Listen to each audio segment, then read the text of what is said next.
The last stop on the tour was right here in Larkinville.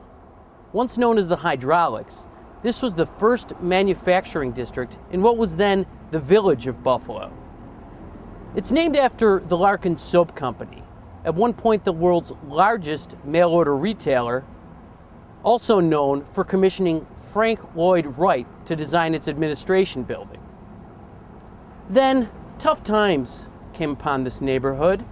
The business went bankrupt shortly after the Depression, and Frank Lloyd Wright's masterpiece was demolished in 1950.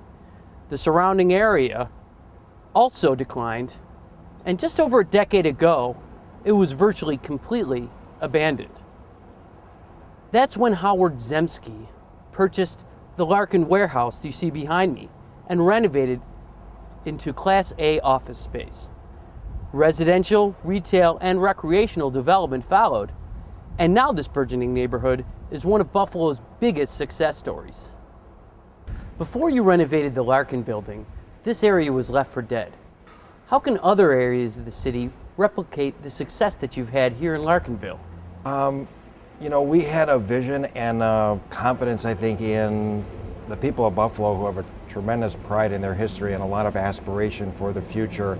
And actually, I think you're seeing a lot of that right now in Buffalo, whether you're talking about the West Side, the medical campus, the waterfront, Larkinville.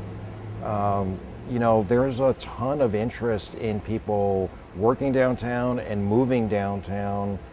And I think that's only going to continue. I think we're going to continue to rediscover, for example, historic neighborhoods, whether there's the old First Ward, old Hydraulic District neighborhoods, Larkinville neighborhoods. I think we're going to see a lot more of that. I think all the residential developers I talked to downtown all wish they had another 100 units to rent or sell. So I think we hit that tipping point.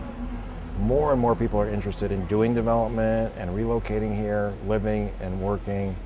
So I'm very, excited about what I see. I've lived in Buffalo 32 years. I don't think there's been a better time to be in Buffalo in terms of our prospects. What's next for Larkinville? We're going to continue to actually add to the residential component down here. So we've started rehabbing some historic buildings and put residential on the top floors.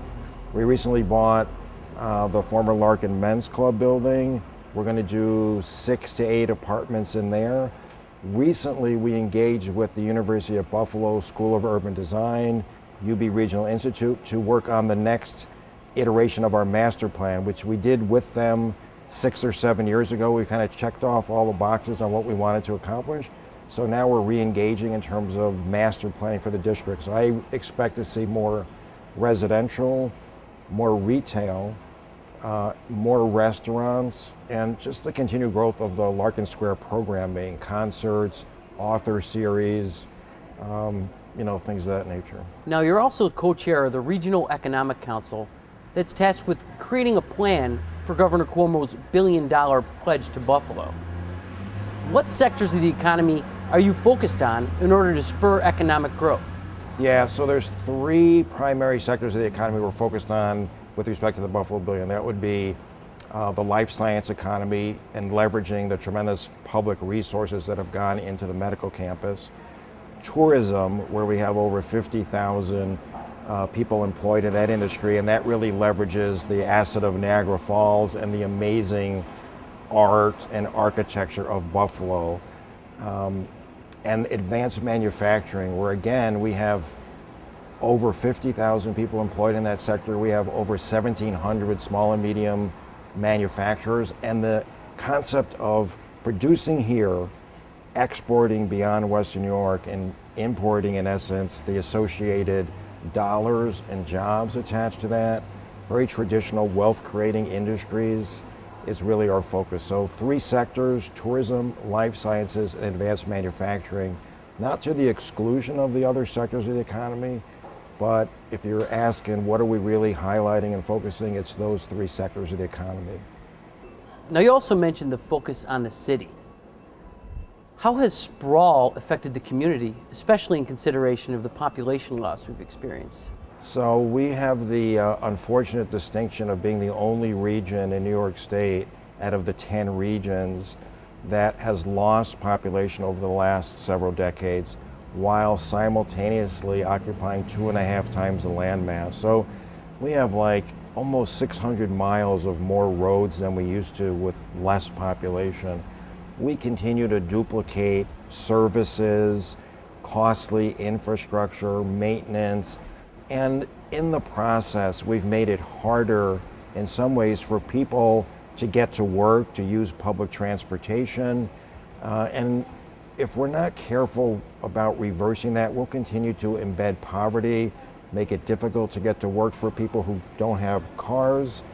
And we're missing out on creating that vitality and density that young people are looking for, people who have options where to go. We need to create compelling, vital downtowns for them.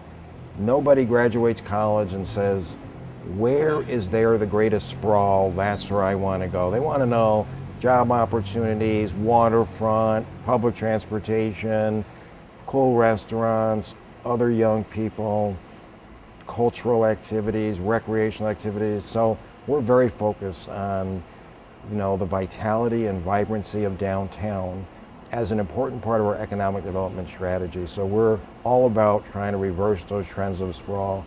You're going to see us support lots of projects in the city and really concentrate investment in the city. Now, Moody's and Standard & Poor were just here to take a tour of Buffalo. Have you heard from other people around the nation about the success we've had in the city? Yes, as a matter of fact, Buffalo, I think, has really emerged on the national radar screen.